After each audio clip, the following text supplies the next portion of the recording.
Hello everyone, welcome to the maths world. ఈ వీడియోలో 8th class maths 9th chapter area of plane figures అనే చాప్టర్లో exercise 9.1లో 3rd problem, 4th problem, 6th problem ఎలా చేయాలో ఈ వీడియోలో నేర్చుకుందాము. 5th ప్రాబ్లం చాలా పెద్దది, అందువల్ల నెక్స్ట్ వీడియోలో ఈ 5th ప్రాబ్లంని ఎక్స్ప్లెయిన్ చేస్తాను.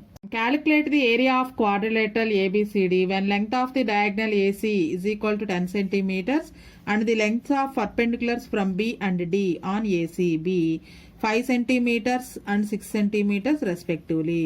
ఇక్కడ క్వాడ్రిలేటరల్ అన్నారు. స్క్వేర్ కానీ రెక్టాంగిల్, రాంబస్ ఇవేవి కావు. క్వాడ్రిలేటరల్ ఏరియా కనుక్కోవాలి. మనకి ఇచ్చింది length of diagonal, two perpendiculars యొక్క లెంగ్త్ ఇచ్చారు. సో ఏరియా ఆఫ్ క్వాడ్రిలేటరల్ ఎలా కనుక్కోవాలి అనేది ఇక్కడ మనకి పేజ్ నెంబర్ 208లో ఇచ్చారు. క్వాడ్రిలేటరల్ అంటే మనకు ఒక షేప్ అనేది లేదు. రెక్టాంగిల్, స్క్వేరు, రాంబస్, ప్యారలలోగ్రామ్ అలా లేదు ఫార్ములాస్ వేసుకోవడానికి.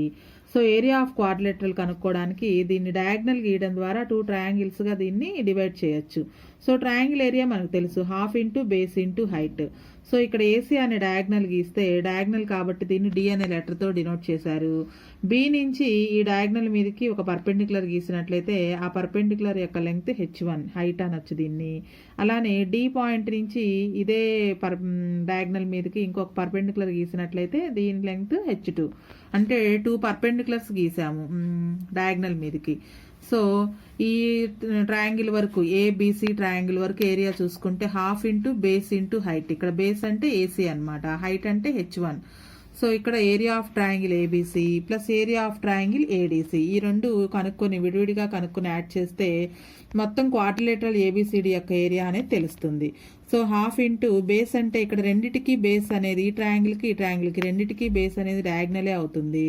సో ఏసీ ఇంటూ ఈ ఫస్ట్ ట్రయాంగిల్కి హైట్ ఏమో h1, సెకండ్ ట్రయాంగిల్కి ఏమో height h2. So half into base into height plus half into base into height, రెండిట్లోనూ బేస్ అనేది ఒకటే ఏసీ.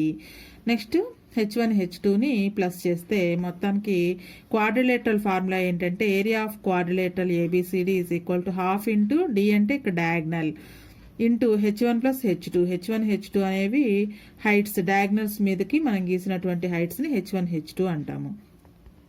సో మనకి ఇక్కడ ఇచ్చిన ప్రాబ్లంలో డయాగ్నల్ ఏసీ లెంగ్త్ 10 సెంటీమీటర్స్ ఇచ్చారు. 2 పర్పెండిక్యులర్స్ లెంగ్త్, ఒకటి 5 సెంటీమీటర్స్, ఇంకోటి 6 సెంటీమీటర్స్. ఆ ఫార్ములాలో సబ్స్టిట్యూషన్ చేసినట్లయితే ఏరియా ఆఫ్ క్వాడ్రిలేటరల్ ఏబిసిడి అనేది తెలుస్తుంది.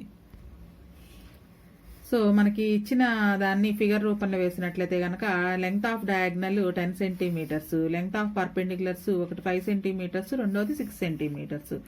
So area of quadrilateral ABCD is equal to formula half into diagonal into h1 plus h2. ఇక్కడ డయాగ్నల్ వాల్యూ 10 సెంటీమీటర్స్, h1 ఒక height 5, ఇంకొక హైట్ 6 సెంటీమీటర్స్. సో ఇక్కడ cancel చేస్తే 2 1s 2 5s, 5 1s 5 into 5 plus 6 11, 11 5s 55. Area కాబట్టి square centimetres అని రాయాలి. 4th problem, diagram of the adjacent picture frame has outer dimensions 28 centimeters into 24 centimeters. ఇది ఒక frame అనమాట, ఫోటో ఫ్రేమ్. ఈ ఫోటో ఫ్రేమ్ అనేది రెక్టాంగిల్ షేప్లో ఉంది. రెక్టాంగిల్ షేప్లో కూడా అవుటర్ డైమెన్షన్స్ వేరుగా ఉన్నాయి, ఇన్నర్ డైమెన్షన్స్ వేరుగా ఉన్నాయి. అవుటర్ రెక్టాంగిల్ యొక్క dimensions length 28 centimetres, breadth 24 centimetres.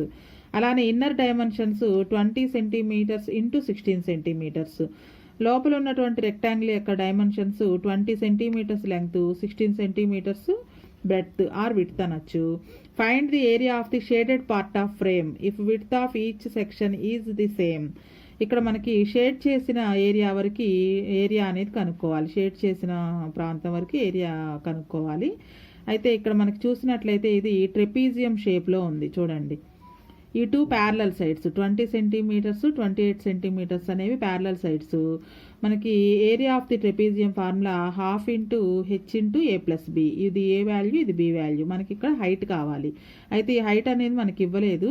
మనకి ఇచ్చిన పిక్చర్ నుంచి హైట్ అనేది రాసుకోవచ్చు. చూడండి, మనకి ఇది ఎక్స్టెండ్ చేసినట్లయితే ఇక్కడ కూడా కొంచెం పైకి ఎక్స్టెండ్ చేసినట్లయితే మొత్తం ఇది కూడా 24 సెంటీమీటర్స్ ఉంటుంది. ఈ మొత్తం 24 సెంటీమీటర్స్. సో ఇది కూడా 24 ఉండాలి. అయితే అందులో మనకి ఇక్కడి నుంచి ఇక్కడ వరకు 16 అని ఇచ్చేశాడు.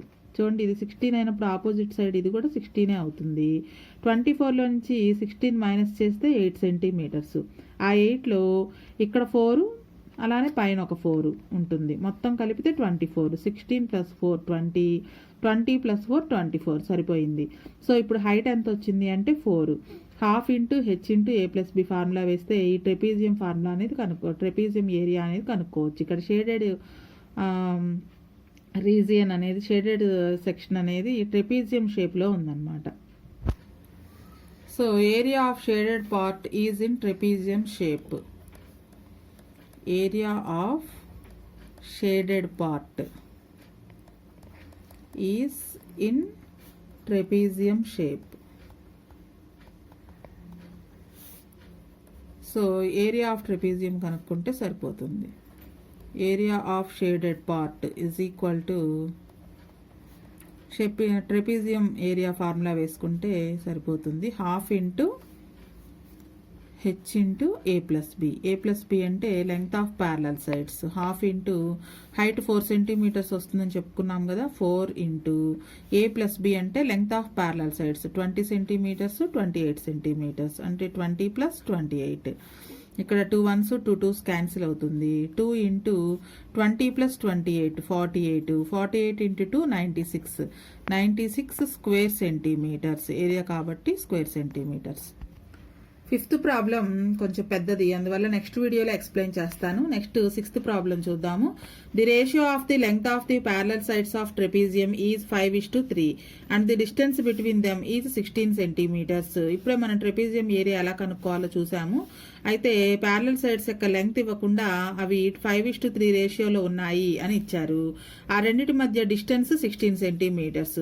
If the area of the trapezium is 960 centimetre square find the length of the parallel sides. అయితే ట్రెపీజియం ఏరియా ఎంతో ఇచ్చారు. ఇప్పుడు ఆ ప్యారలల్ సైడ్స్ యొక్క లెంగ్త్ అనేది కనుక్కోవాలి. సో ఫస్ట్ రేషియో రాద్దాము. The ratio of lengths of the parallel sides of the trapezium. Parallel sides of a trapezium is equal to 5:3. So మనకి లెంగ్త్ తెలియదు కాబట్టి length is equal to x అనుకుందాము. x అనుకుంటే ఒకటి 5x అవుతుంది, రెండవ side 3x అవుతుంది. So lengths of two parallel sides is equal to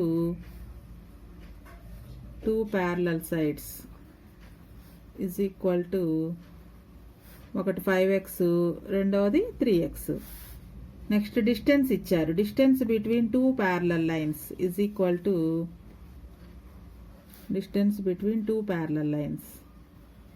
దీని హైట్ అని కూడా అనొచ్చు. is equal to 16 centimetres. అలానే ఏరియా కూడా ఇచ్చారు. Area of trapezium is equal to 960 centimetres square. ఇప్పుడు area of trapezium actual formula వేద్దాం. Area of trapezium is equal to ½ × height × a + b. ½ ఇక్కడ హైట్ అంటే డిస్టెన్స్ అనుకోవచ్చు. Distance 16 centimetres. Lengths of two parallel సైడ్స్ని ఒకటి 5x, రెండవది 3x అనుకున్నాము. So 2 1s 2 8s cancel చేస్తే 8 × 5x + 3x యాడ్ చేస్తే 8x. ఆల్రెడీ మనకి ఏరియా ఆఫ్ ట్రెపీజియం 960 అని ఇచ్చారు. సో 960కి ఈక్వల్ చేసినట్లయితే మనకి x వాల్యూ కావాలి. సో 8 × 8 ఇటు వస్తే /8 అవుతుంది. 960/8 × 8 is equal to x. So 8 టేబుల్లో క్యాన్సిల్ చేసినట్లయితే 8 1s 8 2s 0కి 0. మరలా 8 టేబుల్లో క్యాన్సిల్ చేస్తే 8 1s 8 4 మిగులుతుంది. 40 అంటే 8 5s 40. So x is equal to 15 వచ్చింది. సో x అంటే మనం లెంగ్త్ అనుకున్నాము. అయితే ఒక సైడ్ లెంగ్త్ ఏమో 5x టైమ్స్ xకి, ఇంకోటేమో xకి 3 times. So lengths of two parallel sides is equal to lengths of two parallel sides is equal to ఒకటి 5x అనుకున్నాము, అంటే 5 × 15 75 సెంటీమీటర్స్. రెండవది 3x అనుకున్నాము, 3 × 15 45 centimetres. So lengths of two parallel sides, ఒకటి 75 centimetres, ఇంకోటి 45 centimetres. Next వీడియోలో 5th problem ఎలా చేయాలి, అలానే డూ దీస్లో కూడా అటువంటి ప్రాబ్లమ్స్ ఉన్నాయి, అవి కూడా ఎలా చేయాలో ఎక్స్ప్లెయిన్ చేస్తాను.